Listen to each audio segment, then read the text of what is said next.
So in this bed, I have here a cardoon. A cardoon is a North African vegetable. It is in the artichoke family, and the artichokes of the cardoon are a little bit smaller than the standard cardoon, but you don't grow this for just the artichokes. You grow it for the stalks. The stalks grow to be very, very big and thick.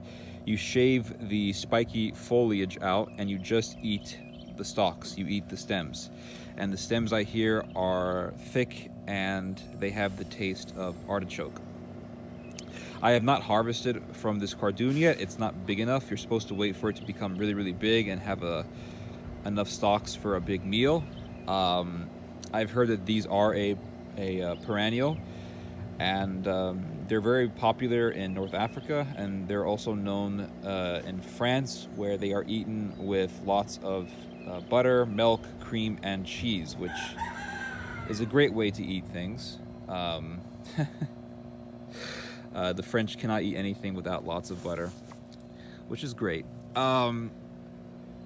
Here's okra. This is some Alabama red okra. I've been picking okra out of this every single day. As you can see, there's one here that needs to be picked. And then you got this okra over here. This is a regular, I think this is a ladyfingers, but this one is definitely ready to be picked. I've been picking okra out here every day. And with okra, you have to pick them every single day because, yeah, because the more you cut, the more you get. Oh my goodness, it's raining. Look at that. Oh, look at that. A light summer rain is taking place right now. That's very, very nice. But yeah, you cut okra every single day, and by the end of the week or by the end of 2 weeks, you have enough okra for a nice meal. Here is 3 green bean plants, and I have them trellised on 3 poles. And I've been picking green beans out of this.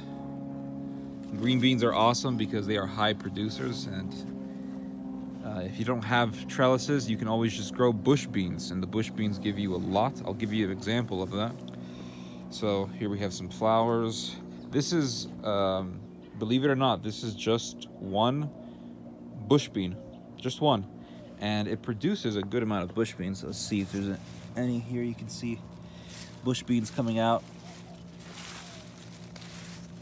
But they're high producers. I've been picking out of it, so it doesn't look like that. But yeah, they're definitely high producers, and you can just grow like 6 bush beans, and you'll have enough bush beans for you and whoever wants to eat it. Here is a grapevine. I planted this in the middle of March of this year, and look how high it is. I built up this grape arbor. It does need some work because, yeah, it needs some wood in between the spaces, but nonetheless, I mean, this does work. Grapes will climb over anything. The foundation for this arbor is this tree stump, and then I have this little oak tree here that I use as a foundation. This bed looks a little bit sad because it's very, very shady. This is quite a shady spot. It does get some late afternoon sun, but I have these trellises here, and as you can see, these green beans and cucumbers are climbing up these trellises. So hopefully by the end of the summer, these things will have taken over, and they've already given me some green beans and cucumber. Hopefully they'll give me more. I'm just experimenting with this area. I have some green onions growing in the edges.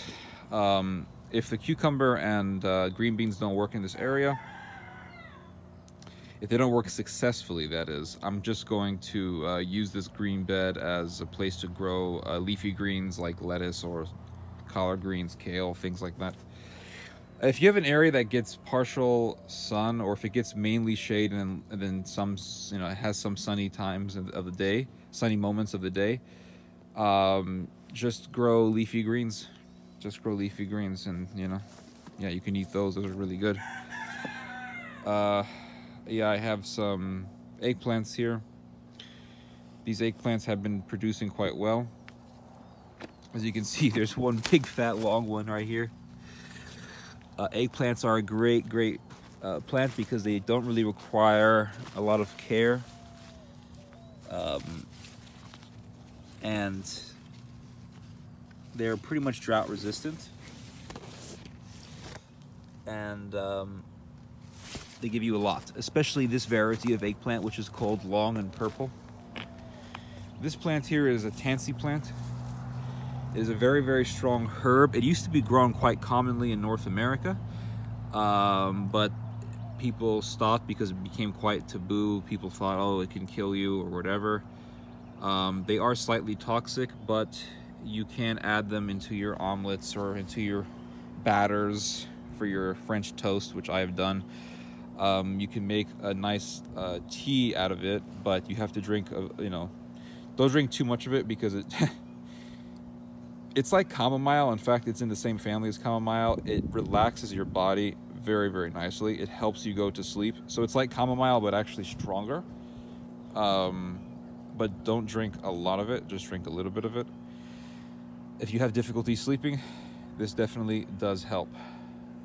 Wow, look at this. You can see nice clump of green beans growing here. And I've attached the green beans because this trellis isn't tall enough. So I attached the green beans to a string that's tied to this oak tree right here. And so my goal is to get this green bean to grow across the string and into the oak tree, which it will use as a trellis, hopefully.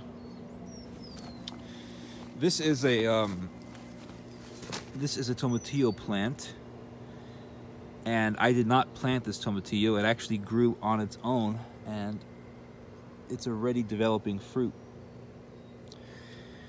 And this tomatillo plant, I didn't plant it. It grew on its own on this corner right here, and it's really quite remarkable. I planted tomatillos on this side here, and by the late summer they were pretty much dead, and there were some fruits on them left.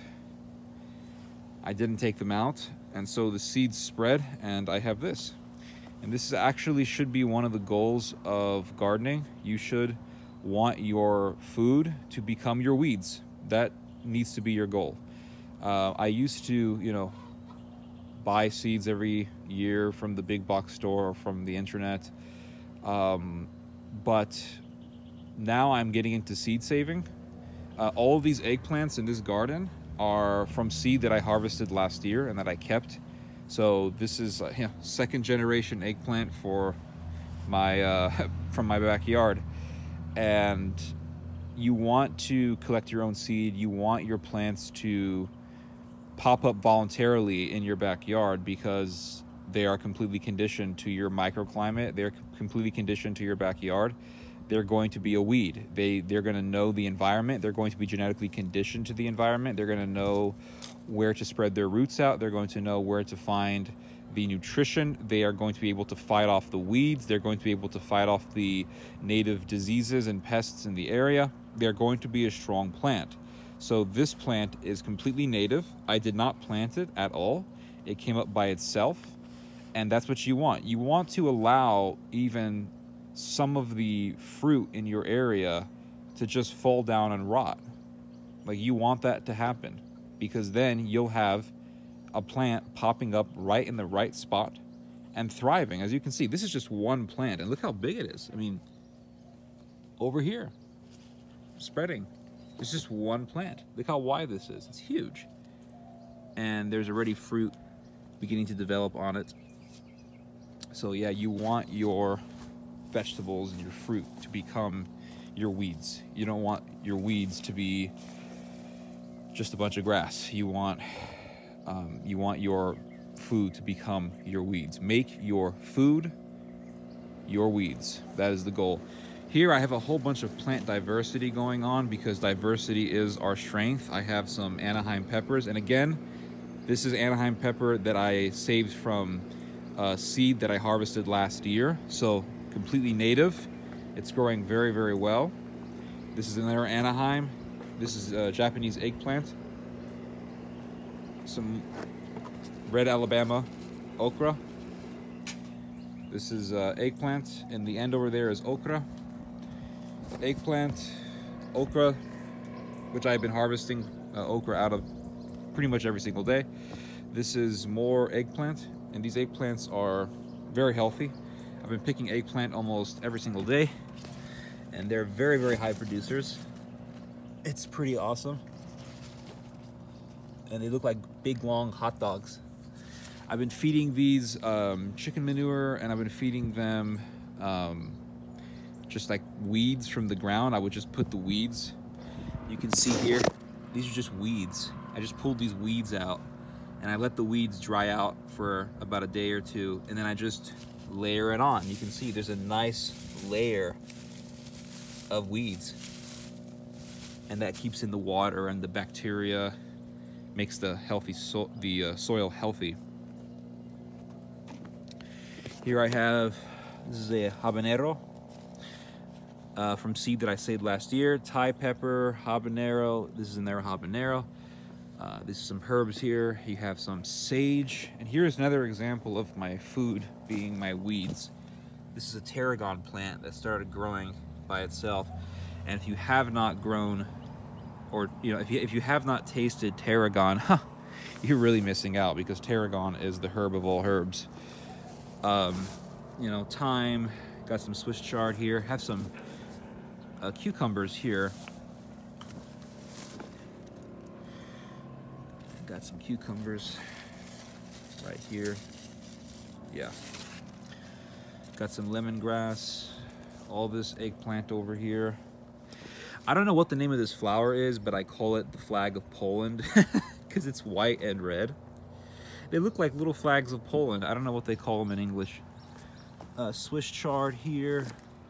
This is another tomatillo plant that started growing on its own. Again, a giant weed. It's actually growing right next to this cucumber plant, and the cucumber plant is attached to this thread here, this like leather, or it's like a plastic thread, like a rubber band. And the goal is to get it to climb up and then use this oak tree as a trellis. And I've done it before, and it does work. They grow up on the trees, they climb on the branches, and they use the tree as a trellis. Here's some herb here, some oregano. And your tree, whatever tree that you use to be a trellis, is going to look like a cucumber tree, because you're gonna have cucumbers hanging out from the branches. Here is some rosemary, sage. This herb over here this is the first time I've tried it. It actually is very, very good. This is called an anise hyssop. Anise hyssop, A-N-I-S-E space hyssop, which is H-Y-S-S-O-P, I believe. They do not sell this in the big box store as a herb. I got this at the Lowe's, but they were selling it as a plant, just as like a beautiful flower. They don't tell you that it's edible, but this is one of the best tasting herbs I've ever had, and the smell is amazing. It smells like black licorice. It tastes like black licorice, and you put it in your tea, you have like a black licorice tea. It's really awesome. Let's see. Got this guayaba that I started planting. Hopefully it'll have some fruit within this year. I'm not sure. I got my fingers crossed though. Let's see here. I got some eggplants growing. I'm not sure if these ones are gonna make it though.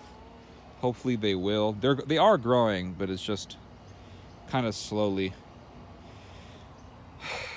I got some Asian long beans growing up on these trellises. And again, more tomatillos. They grew up by themselves. Let thy food be thy weeds. No, that didn't sound right. Let your food be your weeds. Green onions on the edges here. I have this wonderful eggplant that grew from seed that I collected last year. This is what I'm talking about. Look at that. This is from Japanese eggplant seeds. But because last year I planted my Japanese eggplants next to some Indian eggplants and some Italian varieties of eggplants. And so, of course, they cross-pollinate. They race mix. And when you collect your own seeds, you begin to see genetic diversity. And here's an example of genetic diversity. It's long like a Japanese eggplant, but it is fat. It's long like a Japanese eggplant, but it is fat like an Italian or like an Indian eggplant. So you begin to see genetic diversity. And the other thing I notice also is that the eggplants out here, for the most part, have green veins. Here's an example. This one here has green veins. This one here has purple veins. Also, I think the flowers are slightly different in shape and structure. I think these ones are maybe more octagonal. But you can see genetic diversity. It's really awesome. And I have green onions here. I have some green beans growing up on here. I did this really like roughly done trellis so they can climb up. But yeah, have some flowers here, whatever. Hey, kitty. And then I have this cardoon over here. I got a row of sorrel. Yeah, anyway. Yeah, I have these sweet potatoes here. This is the first time I'm growing sweet potatoes. I've never grown these before. Hopefully it'll work. I got my fingers crossed. But anyway, I think we're good for today. I could show you more, but I think for another video I'll show you the rest. This video is getting way too long. All right. I'll see you guys later. God bless.